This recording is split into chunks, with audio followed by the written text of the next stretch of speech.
Hi all, iPlus training സൊല്യൂഷൻസിന്റെ പുതിയൊരു ക്ലാസ്സിലേക്ക് സ്വാഗതം.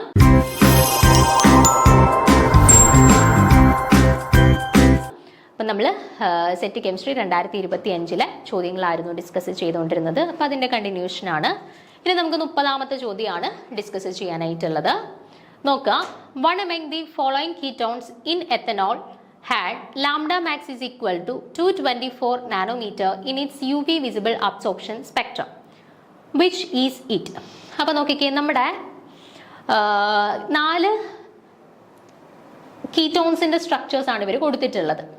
അപ്പോൾ ഇതിൽ ഏതോ ഒരു കീറ്റോണിന്റെ ലാംഡ മാക്സിന്റെ വാല്യൂ 224 നാനോമീറ്റർ ആണ് എന്ന് തന്നിട്ടുണ്ട്. ഓക്കെ, ഈ 224 നാനോമീറ്റർ ലാംഡ മാക്സ് വരുന്ന കോമ്പൗണ്ട് കീറ്റോൺ ഏതാണ് എന്ന് കണ്ടെത്താനായിട്ടാണ് നമ്മുടെ ചോദ്യം. ഓക്കെ, അപ്പം UV വിസിബിൾ അബ്സോർപ്ഷൻ സ്പെക്ട്രയിൽ 224 നാനോമീറ്ററിൽ ലാംഡ മാക്സ് തരുന്ന കോമ്പൗണ്ട് ഏത് എന്നാണ് ചോദ്യം. ഓക്കെ, അപ്പം നമുക്ക് ഈ ഒരു ചോദ്യം അല്ലെന്നുണ്ടെങ്കിൽ ഈ ഒരു ചോദ്യത്തിന് ആൻസർ ചെയ്യണം എന്നുണ്ടെങ്കിൽ ഏത് കൺസെപ്റ്റ് അറിയാമെങ്കിലാണ് നമുക്കിത് ചെയ്യാൻ പറ്റുക, അല്ലെങ്കിൽ ഏത് കൺസെപ്റ്റ് വെച്ചിട്ടാണ് നമുക്കിത് ആൻസർ ചെയ്യാൻ പറ്റുക?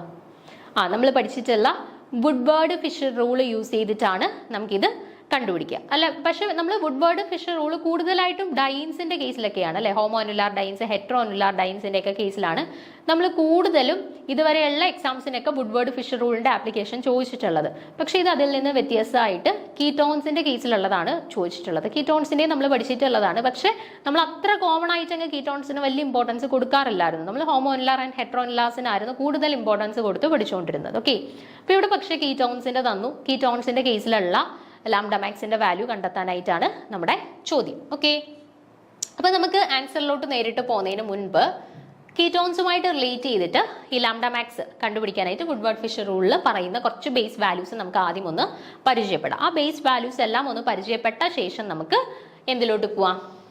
ആൻസറിലോട്ട്. ഇതേ കോമ്പൗണ്ടിന്റെ കേസിൽ 224 നാനോമീറ്ററിൽ വരുന്ന കോമ്പൗണ്ട് ഏതാണ് എന്നുള്ളത് നമുക്ക് കണ്ടെത്താം.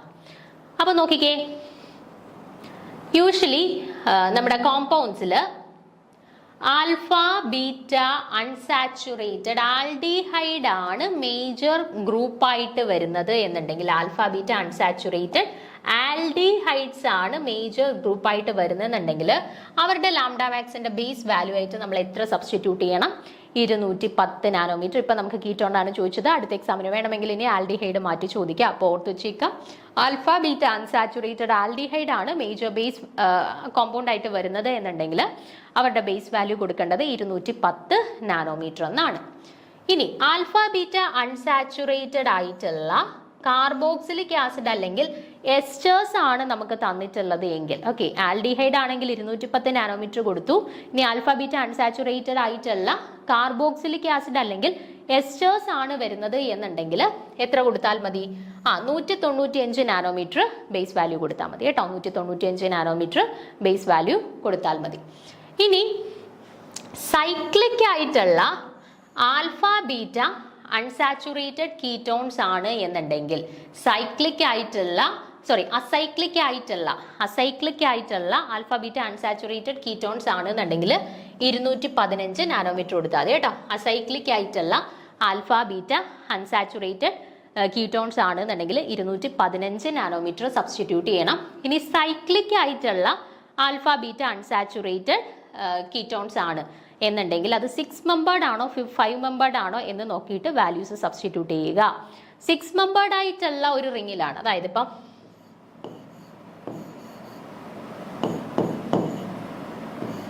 ഇങ്ങനെ വരികയാണെന്നുണ്ടെങ്കിൽ ഇത് 6 മെമ്പേർഡ് ആയിട്ടുള്ള ഒരു റിങ്ങിലാണ് alpha beta unsaturated ketones present ആയിട്ടുള്ളത്. സോ ഇവരുടെ കേസിൽ ലാംഡ മാക്സിന്റെ വാല്യൂ നമുക്ക് 215 നാനോമീറ്റർ എന്ന് കൊടുക്കാം. ഇനി ഈ കേസ് ആണെന്നുണ്ടെങ്കിലോ, ഇവിടെ നോക്കിക്കേ, ഒരു 5 മെമ്പേർഡ് റിങ്ങിലാണ് alpha beta unsaturated ketone present ആയിട്ടുള്ളത്. സോ ഇങ്ങനെയുള്ളവരുടെ കേസിൽ 202 നാനോമീറ്റർ വേണം നമ്മൾ കൊടുക്കാൻ. അപ്പം ആൽഫ ബീറ്റ അൺസാച്ചുറേറ്റഡ് കീറ്റോൺസ് കണ്ടു കഴിഞ്ഞാൽ ആദ്യം ഒന്നുകൂടെ ചെക്ക് ചെയ്തോണം, എന്താണ് അത് 6 മെമ്പേർഡ് ആണോ 5 മെമ്പേർഡ് ആണോ എന്ന്. 6 മെമ്പേർഡ് റിങ്സിലാണ് എന്നുണ്ടെങ്കിൽ നമുക്ക് 215 നാനോമീറ്റർ എന്ന് കൊടുക്കാം. അല്ല 5 മെമ്പേർഡ് റിങ് ആണ് എന്നുണ്ടെങ്കിൽ നമുക്ക് 202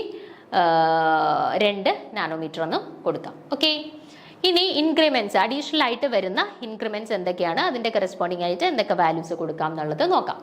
അപ്പോൾ ഓരോ അഡീഷണൽ കോൺജുഗേറ്റഡ് ഡബിൾ ബോൺസ് വരികയാണെന്നുണ്ടെങ്കിൽ ഓക്കെ, അഡീഷണൽ കോൺജുഗേറ്റഡ് ആയിട്ട് ഡബിൾ ബോൺസ്, അതായത് ഇവിടെ ഇപ്പം ആൽഫ ബീറ്റ അൺസാച്ചുറേറ്റഡ് ആയിട്ടുള്ള ഒരു പൊസിഷൻ, അത് കൂടാണ്ട് താണ്ടെ അടുത്ത ഒരു കോൺജുഗേറ്റഡ് ആയിട്ട് ഒരു ഡബിൾ ബോണ്ടും കൂടെ വരികയാണെന്നുണ്ടെങ്കിൽ ഓരോ ഡബിൾ ബോണ്ടിനും നമ്മൾ എത്ര വെച്ചിട്ട് വാല്യൂസ് സബ്സ്റ്റിറ്റ്യൂട്ട് ചെയ്യണം? 30 നാനോമീറ്റർ വെച്ചിട്ട് സബ്സ്റ്റിറ്റ്യൂട്ട് ചെയ്യണം. അപ്പോൾ ഈ കേസിൽ ഇങ്ങനെ വരികയാണെന്നുണ്ടെങ്കിൽ അഡീഷണൽ ആയിട്ട് ഉണ്ടോ? അഡീഷണൽ ആയിട്ട് എന്താ ഡബിൾ ബോണ്ട് എക്സ്റ്റെൻഡ് ചെയ്ത് പോകുന്നുണ്ടോ? ഇല്ല. പക്ഷെ ഇങ്ങനെയും കൂടെ വരികയാണെങ്കിലോ അതാണ്ട് ഇതിനെ എക്സ്റ്റെൻഡ് ചെയ്ത് ഒരു ഡബിൾ ബോണ്ട് വന്നിട്ടുണ്ട്. അപ്പോൾ പ്ലസ് 30 നാനോമീറ്റർ കൊടുക്കണം കേട്ടോ.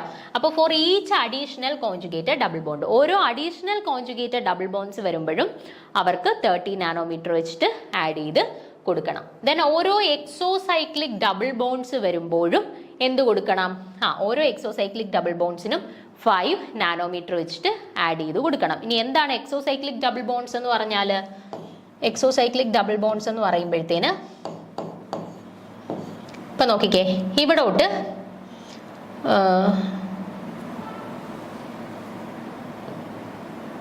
നമ്മൾ ഈ ഒരു കോമ്പൗണ്ട് കൺസിഡർ ചെയ്യുമ്പോഴത്തേന് ഇങ്ങോട്ടൊരു ഡബിൾ ബോണ്ട് നിൽക്കുന്നതെന്ന് കരുതുക. ഓക്കെ, ഈ ഒരു ഇവിടോട്ട് ഇപ്പം ഞാനൊരു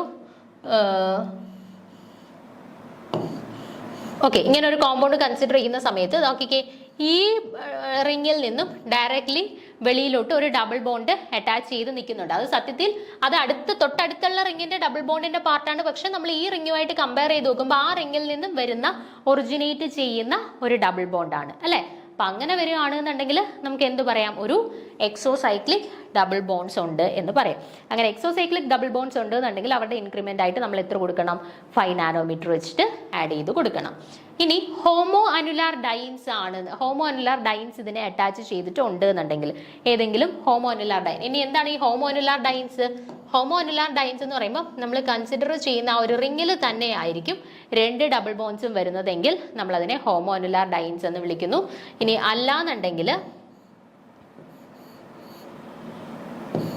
അല്ലാന്നുണ്ടെങ്കിൽ നോക്കിക്കേ, തൊട്ടടുത്ത റിങ്ങിൽ ഒരു ഡബിൾ ബോണ്ട്, അതിന്റെ തൊട്ടടുത്തായിട്ട് വരുന്ന ഡബിൾ ബോണ്ട് തൊട്ടടുത്ത റിങ്ങിന്റെ പാർട്ടായിട്ടാണെന്നുണ്ടെങ്കിൽ നമ്മൾ അതിനെ ഹെറ്ററോ അനുലാർ ഡൈൻസ് എന്ന് വിളിക്കും അല്ലെ. അപ്പോൾ ഹോമോ അനുലാർ ഡൈൻസ് നമ്മൾ കൺസിഡർ ചെയ്ത കീറ്റോണിനകത്തോ അല്ലെങ്കിൽ ആൽഡിഹൈഡിനകത്തോ ഒരു ഹോമോ അനുലാർ ഡൈൻ ഉണ്ട് എന്നുണ്ടെങ്കിൽ നമുക്ക് അവിടെ 39 നാനോമീറ്റർ, അതായത് ഇതിന്റെ തൊട്ടടുത്തായിട്ട് ഒരു ഡബിൾ ബോണ്ട് കൂടെ വരുന്നത് എന്നുണ്ടെങ്കിൽ ഹോമോ അനുലാർ ആണ്. സെയിം റിങ്ങിനകത്ത് ഓൾട്ടർനേറ്റീവ് ആയിട്ട് 2 ഡബിൾ ബോൺസ് വരുന്നു. ഹോമോ അനുലാർ ഡൈൻസ് ആയിട്ട് കൺസിഡർ ചെയ്യാം. 39 നാനോമീറ്റർ സബ്സ്റ്റിറ്റ്യൂട്ട് ചെയ്ത് കൊടുക്കാം. ഓക്കെ, ഇനി സബ്സ്റ്റിറ്റ്യൂവൻസ് ഏതൊക്കെയാണെന്നുള്ളത് നോക്കാം. ആൽക്കൈൽ സബ്സ്റ്റിറ്റ്യൂവൻസ് അല്ലെങ്കിൽ റിംഗ് റെസിഡ്യൂസ് വരുന്ന സമയത്ത് ആൽഫ പൊസിഷനിൽ ഒരു ആൽക്കൈൽ സബ്സ്റ്റിറ്റ്യൂവന്റ് ഉണ്ട് എന്നുണ്ടെങ്കിൽ നമുക്ക് 10 നാനോമീറ്റർ ആഡ് ചെയ്ത് കൊടുക്കാം. ബീറ്റ പൊസിഷനിലാണെന്നുണ്ടെങ്കിൽ 12 നാനോമീറ്റർ ആഡ് ചെയ്ത് കൊടുക്കുക. ഇനി ഗാമ ഓർ ഡെൽറ്റ പൊസിഷൻസിലാണ് എന്നുണ്ടെങ്കിൽ ആൽക്കൈൽ സബ്സ്റ്റിറ്റ്യൂവന്റ് വരുന്നതെങ്കിൽ നമുക്ക് 18 നാനോമീറ്റർ ആഡ് ചെയ്ത് കൊടുക്കുക. ആൽഫയിലാണെങ്കിൽ 10, ബീറ്റയിലാണെങ്കിൽ 12, ഗാമ ഓർ ഡെൽറ്റയിലാണ് ആൽക്കൈൽ സബ്സ്റ്റിറ്റ്യൂവൻസ് ഉള്ളത് എങ്കിൽ 18 നാനോമീറ്റർ ആഡ് ചെയ്ത് കൊടുക്കാം. ഓക്കെ, ഇനി OH സബ്സ്റ്റിറ്റ്യൂവൻസ് വരികയാണെന്നുണ്ടെങ്കിൽ സബ്സ്റ്റിറ്റ്യൂവൻസ് വരികയാണെന്നുണ്ടെങ്കിൽ ആൽഫ പൊസിഷനിൽ ആണ് ഈ OH സബ്സ്റ്റിറ്റ്യൂവന്റ് വരുന്നതെങ്കിൽ നമുക്ക് 35 നാനോമീറ്റർ കൊടുക്കാം. ബീറ്റയിലാണെങ്കിൽ 30 നാനോമീറ്റർ കൊടുക്കാം. ഗാമ ഓർ ഡെൽറ്റ പൊസിഷനിലാണ് സബ്സ്റ്റിറ്റ്യൂഷൻസ് വരുന്നത് എന്നുണ്ടെങ്കിൽ നമുക്ക് 50 നാനോമീറ്റർ കൊടുക്കാം. ഓക്കെ, ഇനി OAC ആണ് സബ്സ്റ്റിറ്റ്യൂവന്റ് ആയിട്ട് വരുന്നതെങ്കിൽ ആൽഫ പൊസിഷനിലും ബീറ്റ ആയിക്കോട്ടെ ഗാമ ആയിക്കോട്ടെ ഡെൽറ്റ ആയിക്കോട്ടെ ഏത് പൊസിഷനിലായാലും 6 നാനോമീറ്റർ തന്നെ വാല്യൂ സബ്സ്റ്റിറ്റ്യൂട്ട് ചെയ്ത് കൊടുത്താൽ മതി കേട്ടോ. OAC ആണ് സബ്സ്റ്റിറ്റ്യൂവന്റ് ആയിട്ട് വരുന്നതെങ്കിൽ. എന്നാൽ OMe ആണ് സബ്സ്റ്റിറ്റ്യൂവന്റ് ആയിട്ട് വരുന്നതെങ്കിൽ ആൽഫ പൊസിഷനിൽ 35 നാനോമീറ്റർ, ബീറ്റയിലാണെന്നുണ്ടെങ്കിൽ 30 നാനോമീറ്റർ, ഗാമയിൽ 17 ആൻഡ് ഡെൽറ്റയിൽ 31 നാനോമീറ്റർ ആണ് സബ്സ്റ്റിറ്റ്യൂട്ട് ചെയ്യേണ്ടത്. ഇനി ക്ലോറിൻ ആണ് സബ്സ്റ്റിറ്റ്യൂവന്റ് ആയിട്ട് വരുന്നതെങ്കിൽ ആൽഫ പൊസിഷനിൽ 15 നാനോമീറ്റർ, ബീറ്റയിൽ 12, ഗാമ ഡെൽറ്റയിൽ എല്ലാം 12 നാനോമീറ്റർ തന്നെയാണ്. ക്ലോറിൻ ഓർത്ത് വെച്ചേക്കുക, ആൽക്കൈൽ ഓർത്ത് വെച്ചേക്കുക. അത് രണ്ടും സാധാരണ ചോദിക്കാറുള്ളതാണ് കേട്ടോ. OHും ഓർത്ത് വെച്ചേക്കുക. ഇത് സാധാരണ നമ്മൾ ക്വസ്റ്റ്യൻസിനകത്ത് കണ്ടുവരുന്നത്. അടുത്തത് ബ്രോമിന്റെ കേസിലാണെന്നുണ്ടെങ്കിൽ ആൽഫ പൊസിഷനിൽ 25 നാനോമീറ്റർ, ബീറ്റയിലാണ് ബ്രോമിൻ എങ്കിൽ 30 ആൻഡ് ഗാമ ഓർ ഡെൽറ്റ ആണെന്നുണ്ടെങ്കിൽ 25 നാനോമീറ്ററും ആയിരിക്കും. ഓക്കെ, ദെൻ SR അല്ലെന്നുണ്ടെങ്കിൽ NR2 ഗ്രൂപ്പ്സ് ആണ് സബ്സ്റ്റിറ്റ്യൂവന്റ് ആയിട്ട് വരുന്നതെങ്കിൽ ആൽഫയിലോ ഗാമയിലോ ഡെൽറ്റയിലോ സബ്സ്റ്റിറ്റ്യൂഷൻ വന്നു കഴിഞ്ഞാൽ പ്രത്യേകിച്ച് വാല്യൂ ഒന്നും കൊടുക്കണ്ട. എന്നാൽ ബീറ്റയിൽ വരികയാണെന്നുണ്ടെങ്കിൽ SR സബ്സ്റ്റിറ്റ്യൂവന്റിന് 85 ആൻഡ് NR2 സബ്സ്റ്റിറ്റ്യൂവന്റിന് 95 നാനോമീറ്ററും സബ്സ്റ്റിറ്റ്യൂട്ട് ചെയ്ത് കൊടുക്കേണ്ടതായിട്ടുണ്ട്. ഓക്കെ, അപ്പോൾ ഈ വാല്യൂസ് ഇത്രയും ഒന്ന് ഓർത്ത് വച്ചേക്കുക. ഓക്കെ, ഇനി നമ്മുടെ ചോദ്യത്തിലോട്ട് പോവാം. നമ്മുടെ ഏത് കോമ്പൗണ്ടിന്റെ കേസിലാണ് 224 നാനോമീറ്റർ എന്നായിരുന്നു ചോദ്യം. ഓക്കെ, അപ്പം നമുക്ക് നമ്മുടെ ഫസ്റ്റ് കോമ്പൗണ്ട് ഒന്ന് കൺസിഡർ ചെയ്ത് നോക്കാം. ഫസ്റ്റ് കോമ്പൗണ്ട് എന്ന് പറയുന്നത്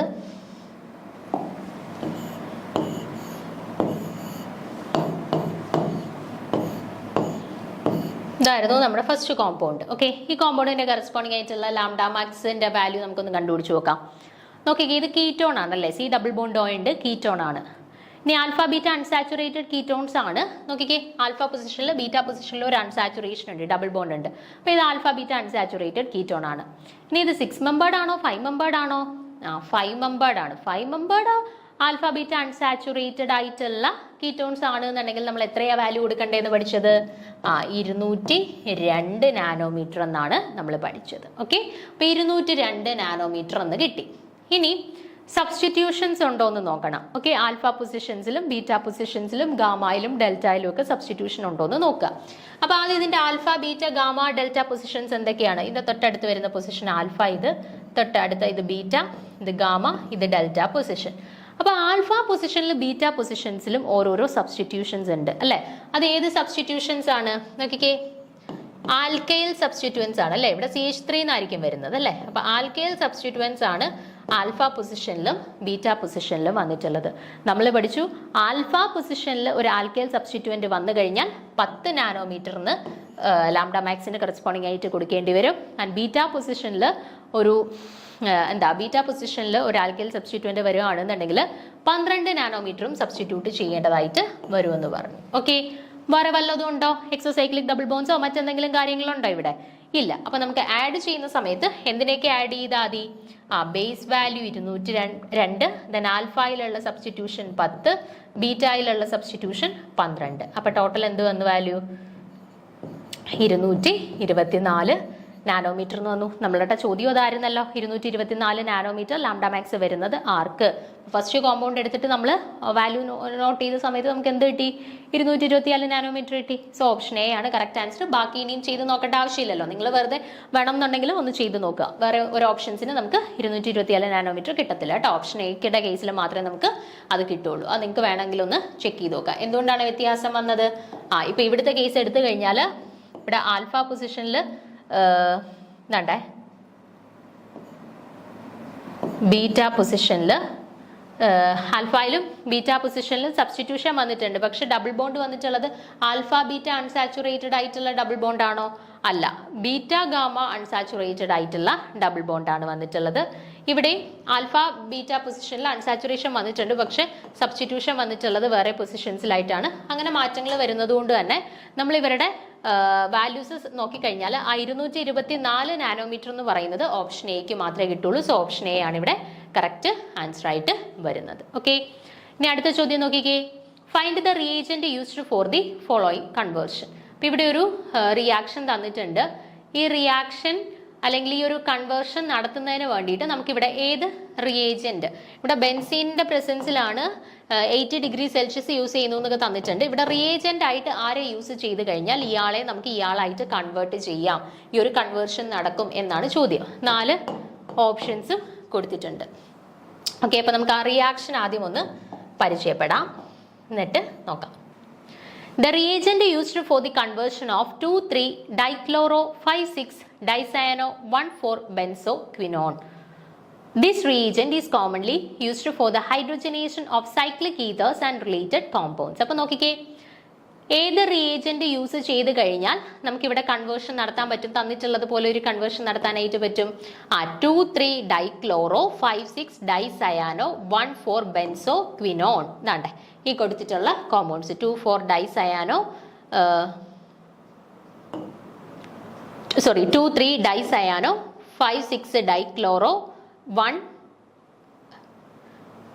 2,3-dicyano-5,6-dichloro-1,4 benzo quinone compound use ചെയ്താൽ അതിനെ സിംപ്ലിഫൈ ചെയ്ത് നമുക്ക് DDQ എന്ന് പറയാം കേട്ടോ. അപ്പോൾ ഈ DDQ എന്ന് പറയുന്ന റിയേജന്റ് യൂസ് ചെയ്തിട്ട് നമുക്ക് ഈ പറയുന്ന പോലത്തെ ഒരു കൺവേർഷൻ നമുക്ക് പോസിബിൾ ആക്കി എടുക്കാൻ പറ്റും. ഓക്കെ, ഇനി this reagent is commonly used for the dehydrogenation of cyclic ethers and related compounds. Cyclic ethers അല്ലെങ്കിൽ റിലേറ്റഡ് കോമ്പൗണ്ട്സിന്റെ ഡീഹൈഡ്രോജനേഷൻ റിയാക്ഷന് വേണ്ടിയിട്ടാണ് ഈ ഒരു ഫർദർ അല്ല ഈ ഒരു പെർട്ടിക്കുലർ റിയേജന്റിനെ യൂസ് ചെയ്യുന്നത്. നോക്കിക്കേ, ഇവിടെ നമുക്കൊരു ഈതർ തന്നിട്ടുണ്ട്, അതിന്റെ ഡീഹൈഡ്രേഷൻ നടത്തിയിട്ടുള്ള ഹൈഡ്രജന്റെ റിമൂവൽ കഴിഞ്ഞിട്ടുള്ള പ്രൊഡക്റ്റ് ആണ് നമുക്കിവിടെ തന്നിട്ടുള്ളത് അല്ലേ.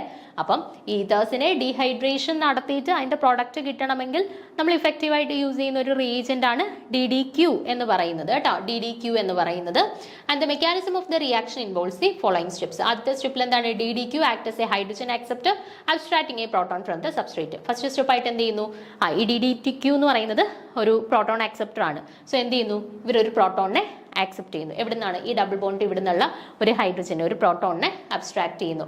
The hydrate ion is transferred from the substrate to DDQ. രണ്ടാമത്തെ സ്റ്റെപ്പിൽ എന്ത് നടക്കുന്നു? ആ ഹൈഡ്രേറ്റ് അയോൺ എവിടേക്ക് ട്രാൻസ്ഫർ ചെയ്യുന്നു? ആ സബ്സ്ട്രേറ്റിൽ നിന്ന് നമ്മുടെ DDQയിലോട്ട് ട്രാൻസ്ഫർ ചെയ്യുന്നു. The resulting intermediate undergoes further proton abstraction to form aromatic product, regenerating DDQ in its reduced form. ഇനി ഈ ഫോം ചെയ്ത ഇന്റർമീഡിയറ്റ് എന്ത് ചെയ്യുന്നു? ഫർദർ റിയാക്ഷൻസിൽ അണ്ടർഗോൺ ചെയ്തിട്ട് അടുത്ത പ്രോട്ടോണിനെയും കൂടെ അബ്സ്ട്രാക്ട് ചെയ്യുന്നു.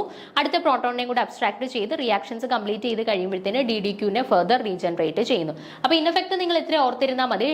DDQ എന്ന് പറയുന്ന റിയേജന്റ് അല്ലെന്നുണ്ടെങ്കിൽ എന്താ 2,3 ഡൈക്ലോറോ 5,6 ഡൈസയനോ 1,4 ബെൻസോക്വിനോൺ എന്ന് പറയുന്ന റിയേജന്റ് യൂസ് ചെയ്ത് കഴിഞ്ഞാൽ നമുക്ക് ഈതേഴ്സിനെ എന്താക്കി കൺവേർട്ട് ചെയ്യാനായിട്ട് പറ്റും? ഈതേഴ്സിന്റെ ഹൈഡ്രോജനേഷൻ നടത്തിയിട്ടുള്ള പ്രൊഡക്ട്സിനെ നമുക്ക് ഉണ്ടാക്കാനായിട്ട് പറ്റും കേട്ടോ. അപ്പോൾ അതുകൊണ്ട് തന്നെ ഈ പറയുന്ന റിയാക്ഷനിൽ നമുക്ക് ഇഫക്റ്റീവായിട്ട് യൂസ് ചെയ്യാൻ പറ്റുന്ന റിയേജന്റ് ഏതാണ്? നമ്മൾ ഈ പറഞ്ഞതുപോലെ 2,3 ഡൈസയനോ 5,6 ഡൈക്ലോറോ 1,4 ബെൻസോക്വിനോൺ എന്ന് പറയുന്ന കോമ്പൗണ്ട് ഏതാണ്? ഓപ്ഷൻ ബിയിൽ കൊടുത്തിട്ടുള്ള കോമ്പൗണ്ട് ആണ് അല്ലേ. സോ ഓപ്ഷൻ ബി ആണ് ഇവിടെ കറക്റ്റ് ആൻസർ ആയിട്ട് വരുന്നത്. ഓക്കെ, ഇനി അടുത്ത ചോദ്യം നോക്കാം. 32ാമത്തെ ചോദ്യം. Identify the statement which is true for BR2. അപ്പൊ BR2 എന്ന് പറയുന്ന മോളിക്യൂളിന്റെ കറസ്പോണ്ടിങ് ആയിട്ട് ശരിയായിട്ടുള്ള സ്റ്റേറ്റ്മെന്റ് തിരഞ്ഞെടുക്കാനാണ് ചോദ്യം. അപ്പൊ BR2 എന്ന് പറയുന്നത് IR ആക്റ്റീവ് ആണ്, പക്ഷെ മൈക്രോവേവ് ഇനാക്റ്റീവ് ആണെന്ന് തന്നിട്ടുണ്ട്. രണ്ടാമത്തെ ഓപ്ഷനിൽ മൈക്രോവേവ് ആക്റ്റീവ് ആണ്, പക്ഷെ IR ഇനാക്റ്റീവ് ആണെന്ന് തന്നിട്ടുണ്ട്. മൂന്നാമത്തെ ഓപ്ഷനിൽ പറഞ്ഞിരിക്കുന്നത് neither IR nor microwave active എന്നാണ്. ആൻഡ് ഓപ്ഷൻ ഡിയിൽ പറയുന്നു both IR and microwave active. Okay, അപ്പൊ നമുക്ക് ആക്ച്വലി കണ്ടെത്തണം BR2 എന്ന് പറയുന്ന മോളിക്യൂള് മൈക്രോവേവ് ആക്റ്റീവ് ആണോ ഇനാക്റ്റീവ് ആണോ, അതുപോലെ IR ആക്റ്റീവ് ആണോ IR ഇനാക്റ്റീവ് ആണോ എന്നാണ് നമുക്ക് കണ്ടുപിടിക്കേണ്ടത്. അതിനുവേണ്ടി നമുക്ക് എന്തറിയണം? ഒരു മോളിക്യൂള് മൈക്രോവേവ് ആക്റ്റീവ് ആകാനും IR ആക്റ്റീവ് ആകാനും ഉള്ള കണ്ടീഷൻസ് എന്താണെന്നുള്ളത് അറിഞ്ഞിരിക്കണം. ആ കണ്ടീഷൻസ് അറിഞ്ഞെങ്കിൽ മാത്രമേ നമുക്കൊരു മോളിക്യൂൾ തന്നു കഴിഞ്ഞാൽ അത് മൈക്രോവേവ് ആക്റ്റീവ് ആണോ അതോ ഇനാക്റ്റീവ് ആണോ IR ആക്റ്റീവ് ആണോ ഇനാക്റ്റീവ് ആണോ എന്നുള്ള കാര്യങ്ങൾ നമുക്ക് മനസ്സിലാക്കാനായിട്ട് പറ്റുള്ളൂ. അപ്പൊ നമുക്ക് നോക്കാം. നോക്കിക്കേ, ആദ്യം മൈക്രോവേവ് ആക്റ്റീവ് ആകണം എന്നുണ്ടെങ്കിൽ ഒരു മോളിക്യൂൾ മൈക്രോവേവ് ആക്റ്റീവ് ആകണം എന്നുണ്ടെങ്കിലുള്ള കണ്ടീഷനാണ് കൊടുത്തിട്ടുള്ളത്. നോക്കിക്കേ, microwave active molecules include heteronuclear diatomic molecules such as HCl, CO, NO, etc. On the other hand, homonuclear diatomic molecules such as Br2, O2, N2 are microwave inactive. അപ്പം എന്താണ്? ഒരു change in dipole moment ഉണ്ടായിരിക്കണം. അതായത് നമ്മുടെ ഹെറ്ററോന്യൂക്ലിയർ diatomic molecules വരുമ്പോഴത്തേന് അവരുടെ കേസിൽ ഒരു ചേഞ്ച് ഇൻ ഡൈപോൾ മൊമെന്റ് ഉണ്ട് അല്ലെ. HCl, എച്ചിന്റെ ഒരു പോസിറ്റീവ് ചാർജ് ആണ്, CL ഒരു നെഗറ്റീവ് ചാർജ് ആണ്, അവർക്കിടയിൽ ഒരു ഡൈപോൾ മൊമെന്റ് ഡിഫറൻസ് ഉണ്ട് അല്ലേ. അപ്പം അല്ലെ അവർക്കൊരു പർട്ടിക്കുലർ ഡൈപോൾ മൊമെന്റ് വാല്യൂ ഉണ്ട്. അതേപോലെ തന്നെ ഇപ്പോൾ CO കൺസിഡർ ചെയ്താൽ NO കൺസിഡർ ചെയ്താൽ അങ്ങനെയുള്ള ഹെറ്ററോന്യൂക്ലിയർ ഡയറ്റോമിക് മോളിക്യൂൾസ് എല്ലാം എന്തായാലും എക്സാമ്പിൾസ് ആയിട്ട് നമുക്ക് പറയാം മൈക്രോവേവ് ആക്റ്റീവ് മോളിക്യൂൾസിന് എക്സാമ്പിൾ ആയിട്ട് പറയാം. എന്നാൽ അതേസമയം ഇപ്പോൾ Br2, O2, N2, H2 പോലെയുള്ള മോളിക്യൂൾസ് ഹോമോന്യൂക്ലിയർ ഡയറ്റോമിക് മോളിക്യൂൾസ് എടുത്തു കഴിഞ്ഞാൽ അവരെല്ലാം എന്തായിരിക്കും? മൈക്രോവേവ് ഇനാക്റ്റീവ് ആയിരിക്കും, അല്ലെങ്കിൽ റൊട്ടേഷണലി ഇനാക്റ്റീവ് ആയിരിക്കും. ഓക്കെ, എന്നാൽ HCl, NO, CO എല്ലാം എന്തായിരിക്കും? മൈക്രോവേവ് ആക്റ്റീവ് ആയിരിക്കും, അല്ലെങ്കിൽ റൊട്ടേഷണലി ആക്റ്റീവ് ആയിരിക്കും. Br2, N2, O2 ഒക്കെ എന്തായിരിക്കും? മൈക്രോവേവ് ഇനാക്റ്റീവ് ആയിരിക്കും, അല്ലെങ്കിൽ റൊട്ടേഷണലി ഇനാക്റ്റീവ് ആയിരിക്കും. ഇനി എന്താണ് നമ്മുടെ IR ആക്റ്റീവ് ആവാനുള്ള കണ്ടീഷൻ? നോക്കിക്കേ, homodiatomic molecules are always IR inactive because they have zero dipole moment. Therefore, BR2 N2 are IR inactive. അതുപോലെ തന്നെ IR ആക്റ്റീവ് IR ഇനാക്റ്റീവ് ആവാനുള്ള കണ്ടീഷൻ എന്താണ്? പൊതുവെ ഹോമോ ന്യൂക്ലിയർ ഡയറ്റോമിക് മോളിക്യൂൾസ് എടുത്തു കഴിഞ്ഞാൽ അവരെന്തായിരിക്കും? IR ഹോമോ ന്യൂക്ലിയർ ആണെന്നുണ്ടെങ്കിൽ IR ഇനാക്റ്റീവ് ആയിരിക്കും. ബിക്കോസ് അവിടെ ചേഞ്ച് ഇൻ ഡൈപോൾ മൊമെന്റ് ഒന്നും ഇല്ല. There is no change in dipole moment. എന്നാൽ ഹെറ്ററോ ന്യൂക്ലിയർ ഡയറ്റോമിക് മോളിക്യൂൾസ് എടുക്കുകയാണെന്നുണ്ടെങ്കിൽ ഇപ്പോൾ CO NO പോലെയുള്ള മോളിക്യൂൾസ് എടുക്കുകയാണെന്നുണ്ടെങ്കിൽ അവിടെ ഒരു ചേഞ്ച് ഇൻ ഡൈപോൾ മൊമെന്റ് ഉണ്ട്. സോ അങ്ങനെയുള്ള മോളിക്യൂൾസ് എന്തായിരിക്കും? IR ആക്റ്റീവ് ആവാനായിട്ടുള്ള സാധ്യതയുണ്ട് കേട്ടോ. IR ആക്റ്റീവ് ആവാ ഇപ്പോൾ ഹോമോന്യൂക്ലിയർ ആണെങ്കിൽ IR ഇനാക്റ്റീവ് ആവാം, ഹെറ്ററോന്യൂക്ലിയർ ആണെങ്കിൽ IR ആക്റ്റീവ് ആവാനായിട്ടുള്ള സാധ്യതയുണ്ട്. അപ്പൊ ഇവിടെ എന്തായിരുന്നു ചോദ്യം? BR2 എന്ന് പറയുന്ന മോളിക്യൂളുമായിട്ട് കറസ്പോണ്ടിങ് ആയിട്ട് ശരിയായിട്ടുള്ള സ്റ്റേറ്റ്മെന്റ് ആണ് ചോദിച്ചിട്ടുള്ളത് അല്ലെ. അപ്പൊ BR2 എന്ന് പറയുന്നത് നമുക്കറിയാം എന്താണ്? ഹോമോന്യൂക്ലിയർ ഡയറ്റോമിക് മോളിക്യൂൾസ് ആണ്. അപ്പൊ ഹോമോന്യൂക്ലിയർ ഡയറ്റോമിക് മോളിക്യൂൾസ് IR ഇനാക്റ്റീവുമാണ്, അതുപോലെ മൈക്രോവേവ് ഇനാക്റ്റീവ് ആണ്, അല്ലെങ്കിൽ റൊട്ടേഷണലി ഇനാക്റ്റീവ് ആണ്, വൈബ്രേഷണലി ഇനാക്റ്റീവ് ആണ്. ഓക്കെ ആണേ. അപ്പൊ തന്നിട്ടുള്ള മോളിക്യൂൾസ് എന്താണ്? ഹോമോന്യൂക്ലിയർ ആണോ ഹെറ്ററോന്യൂക്ലിയർ ആണോ എന്ന് നോക്കിക്കഴിഞ്ഞാൽ നമുക്കത് മൈക്രോവേവ് ആക്റ്റീവ് ആണോ ഇൻആക്റ്റീവ് ആണോ, അതുപോലെ IR ആക്റ്റീവ് ആണോ ഇനാക്റ്റീവ് ആണോ എന്നുള്ള കാര്യങ്ങൾക്ക് നമുക്ക് മനസ്സിലാക്കാൻ സാധിക്കും. അപ്പൊ ഇവിടെ എന്താണ്? BR2 ഹോമോന്യൂക്ലിയർ ഡയറ്റോമിക് ആണ്. സോ ഇവര് IR ഇനാക്റ്റീവ് ആണ്, അതുപോലെ തന്നെ എന്താണ്? മൈക്രോവേവ് ഇനാക്റ്റീവ് ആണ് കേട്ടോ. So neither IR nor microwave active എന്നുള്ളതാണ് കറക്റ്റ് ആൻസർ ആയിട്ട് വരുന്നത്. ഓപ്ഷൻ C ആണ് കറക്റ്റ് ആൻസർ ആയിട്ട് വരുന്നത്. ഓക്കെ. അപ്പോൾ ഇനി ബാക്കി ചോദ്യങ്ങളുണ്ട്, അത് നമുക്ക് അടുത്ത ക്ലാസ്സിൽ ഡിസ്കസ് ചെയ്യാം. Thank you.